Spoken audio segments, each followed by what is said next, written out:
Okay உறவுகளே, இப்போ ரொமேனியா பற்றின ஒரு விளக்கமன்ற ரீதியில் இன்றைக்கு நான் கதைக்க இருக்கிறேன். குறிப்பாக என்ன விடயம் சம்மந்தமானு சொன்னால், குறிப்பாக ஒரு வேலை விண்ணப்பத்துக்காண்டி நீங்கள் ரொமேனியாவுக்கு வந்திருப்பீர்கள். ஸோ அந்த வேலை பிடிக்காத பட்சத்தில் வந்து இன்னொரு வேலைக்கு நீங்கள் ஜாயின் பண்ணுறன்னு சொன்னால் அதை எப்படி செய்ய முடியும், அதில் உள்ள நன்மை தின்மைகள் என்னன்ற ஒரு விடயம் பற்றின ஒரு தெளிவான விளக்கம் தான் இது. ஸோ அந்த ரீதியில் அந்த விடயத்துக்குள்ளே போவோம். இப்போ பெரும்பாலான ஆக்களுக்குள்ள ஒரு பிரச்சனை, நீங்கள் ஏதேனும் ஒரு தொழில் அடிப்படையில் ரொமேனியாவுக்கு வந்திருப்பீர்கள். நான் ரொமேனியா உள்ளபடியாக ரொமேனியா மட்டும் மென்ஷன் பண்ணி சொல்கிறேன். வேறு நாடுகள சிச்சுவேஷன் ஸோ எனக்கு சரியான முறையில் தெரியாது. ஸோ நான் ரொமேனியாவில் உள்ளபடியாக ரொமேனியா மட்டும் மென்ஷன் பண்ணி சொல்கிறேன். இப்போ அது பற்றின ஒரு விளக்கம் தான் இது. என்னென்னு சொன்னால், ஒரு வேலை ஒன்றுக்கு நீங்கள் சாதாரணமாக வர்றீங்களன்னு சொன்னால், அந்த வேலையில் உங்களுக்கு டைமிங் பிரச்சனை அல்லது சேலரி பிரச்சனைன்ற ஒரு பிரச்சனை ஏற்படும் பட்சத்தில் நீங்கள் என்ன ஒரு நடவடிக்கையில் மூலமாக அந்த தொழிலில் இருந்து விடுபட்டு வேறு ஒரு கம்பெனியில் ஜாயின் பண்ணக்கூடிய மாதிரி இருக்குமென்னு சொன்னால், முதலாவது நீங்கள் இங்கே உள்ள ஏஜெண்ட், அதாவது நீங்கள் ஸ்ரீலங்காவிலேருந்து வர்றீங்கன்னு சொன்னால் அங்கே உள்ள ஏஜெண்ட்டுக்கும் நீங்கள் அதாவது ரொமேனியா வந்த பிறகு உங்களுக்கும் எந்த விதமான தொடரும் அநேகமாக இருக்க வேண்டிய அவசியம் இல்லை என்று நினைக்கிறேன். ஏதாச்சும் பிரச்சனை ஏற்படுற பட்சத்தில் இருக்குமே ஒழிய. ஸோ நீங்கள் இங்கே வந்துட்டீங்கன்னு சொன்னால் உங்களை கேண்டில் பண்ணுறது ஃபுல்லாகவே இங்கே உள்ள ஒரு ஏஜெண்ட் ஒரு ஆள் இருப்பார். மெயினாக உங்களுக்கு வேலை தர நிறுவனம், குறிப்பாக யுனைடெட் ரிக்ரூட்மெண்ட் என்ற ரீதியில் நான் வந்தேன். அப்படி ஒரு எக்ஸாம்பிளுக்கு தான் சொல்கிறேன். ஸோ அப்படியான ஒரு நிறுவனம், அதாவது இங்கே உள்ள ஏஜென்ட் மூலமாக தான் அந்த விடய நடைபெறும். என்னென்னு சொல்லி பார்த்தா, ஒரு வேலை உங்களுக்கு பிடிக்கலைன்னு சொன்னால் நீங்கள் மாற போகிறீங்களேன்னு சொன்னால், ஸோ ரிலீஸ் லெட்டர் எடுத்தாகணும். குறிப்பாக இந்த நீங்கள் 2 வருஷ எக்ரிமெண்ட்டில் வந்திருப்பீர்கள். சில நேரங்களில் வந்து அந்த ரிலீஸ் லெட்டரை வந்து உங்களோட ஏஜென்ட் தர மறுப்பார். அதுக்குரிய அதிகாரம் அவருக்கு இருக்குது. அதாவது இந்த ஏஜென்ட்டுக்கு அந்த அதிகாரம் இருக்குது. சில சந்தர்ப்பங்களில் வந்து அதை பெற்றுக்கொள்ளக்கூடிய மாதிரி இருக்கும். அது உங்களோட அதிர்ஷ்டத்தையும் பொறுத்து தான் இருக்குது. ஸோ உங்களுக்கு வேலை பிடிக்காட்டி நீங்கள் நினைக்கலாம் இப்போ இன்னொரு வேலைக்கு தாவி நாங்கள் செய்யலாம்னு சொல்லி. ஆனால் அது சட்ட ரீதியான ஒரு வேலையே அமையாது. நீங்கள் சட்ட ரீதியாக ஒரு நிறுவனம் சார்ந்து நீங்கள் வேலை செய்ய போகிறீங்களன்னு சொன்னால், குறிப்பாக எக்ஸாம்பிளுக்கு நான் சொல்லப்போனால், இப்போ நீங்கள் ஒரு கிளீனிங் வேலைக்கு வர்றீங்களன்னு சொன்னால் அந்த வேலை உங்களுக்கு ஏதோ ஒரு பிரச்சனையால் அந்த வேலை பிடிக்காம போகுது. ஸோ நீங்கள் உங்களுடைய அடுத்த கட்ட நகர்வு எப்படியே இருக்கும்ன்ட்டு நீங்கள் நினைப்பீங்கன்னு சொன்னால், ஏதேனும் ஒரு மாட்டு கம்பெனிக்கு வேலைக்கு போவோம்ன்ட்டு சொல்லி நினைப்பீங்க. ஸோ அங்கே தான் பிரச்சனை இருக்குது.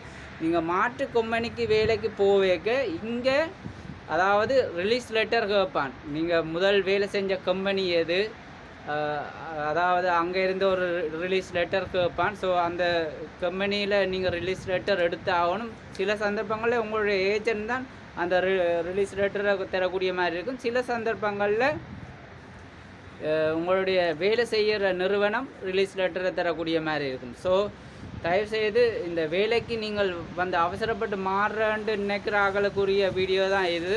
தயவுசெய்து அதை தெளிவாக விளங்கிக்கொள்ளுங்க. இப்போ திருப்பியும் படிவாக சொல்கிறேன், ஒரு வேலையை விட்டு நீங்கள் இன்னொரு வேலைக்கு நீங்கள் போகணுமென்று நினைச்சால் உங்களுக்கு கட்டாயம் மேக்சிமம் ரிலீஸ் லெட்டர் தேவை. ரிலீஸ் லெட்டர் இல்லாமல் ஒரு வேலையை சேஞ்ச் பண்ணக்கூடிய ஒரு அதிகாரம், அதாவது வேலைக்கு அமர்த்துகிற அதிகாரம் மற்ற கம்பெனிகளுக்கும் இல்லை. அப்படி அமர்த்தினால் சட்டபூர்வமாக வந்து யாராச்சும் முறை கேஸ் உங்களுடைய இங்கே உள்ள ஏஜென்ட் வந்து கேஸ் தொடுப்பராக இருந்தால் அது உங்களுக்கும் பிரச்சனையாக போகும். நீங்கள் செகண்டாக வேலை போகிற கம்பெனிக்கும் அது பிரச்சனையாக போகும்ன்ற வந்து என்னுடைய கருத்து. ஸோ அந்த விடயங்களில் கொஞ்சம் கவனமாக இருந்து கொள்ளுங்க.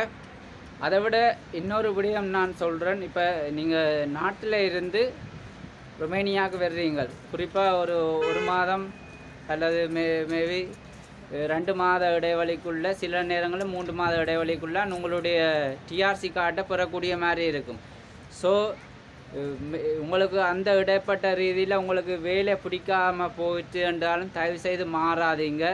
முடிஞ்ச அளவுக்கு உங்களோட டிஆர்சி கார்டை பெறுமட்டும் கொஞ்சம் வெயிட் பண்ணி அந்த கால தாமதத்தை கருத்தில் கொண்டு கொஞ்சம் வெயிட் பண்ணி அந்த வேலையை பிடிக்காத பட்சம் இருந்தாலும் பரவாயில்லை, உங்களுடைய டிஆர்சி கார்டை பெறுமட்டும் என்றாலும் நீங்கள் தயவுசெய்து ஒரு கம்பெனியில் நிலையாக ஒரு 3 மாதம் என்றாலும் வேலை செய்யுங்க. ஏன்னு சொன்னால் நீங்கள் கம்பெனி விட்டு கம்பெனி தாவுற பட்சத்தில் வந்து உங்களுடைய டிஆர்சி கார்டை வந்து பெறக்கூடிய மாதிரி இருக்காது. ஸோ இந்த அதாவது ரொமேனியா வந்து 3 மாதத்துக்குள்ளே நீங்கள் எதிர்நோக்கிற ஒரு பிரச்சனை இந்த டிஆர்சி கார்டு பிரச்சனை.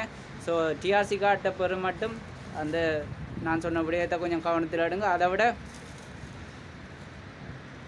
நீங்கள் இல்லீகலாக வந்து இங்கே ரொமேனியாவில் வந்து வேலை செய்யணுமென்று நினைப்பீங்களன்ட்டு சொன்னால் கட்டாயம் அதுக்குரிய ஒரு சந்தர்ப்பம் இல்லை. இப்போ நீங்கள் நினைக்கலாம் பிரான்ஸ், ஜெர்மனி போன்ற மற்ற யூரோப் நாடுகளை மாதிரிக்கு இங்கே நீங்கள் தமிழாக்களை எதிர்கொண்டு ஏதேனும் ஒரு வேலை செய்யலாமெண்டு. ஆனால் கண்டிப்பாக இல்லை. ஏனெண்டா இங்கே தமிழாக்களை காணக்கூடிய ஒரு சந்தர்ப்பம் உங்களுக்கு இருக்கக்கூடிய மாதிரி இருக்காது. எங்கேயாச்சும் ஒரு ஆள் 2 பேரை காணக்கூடிய மாதிரி இருக்கும். ஸோ கொஞ்சம் பீஹேர்ஃபுல்லாக இருங்க.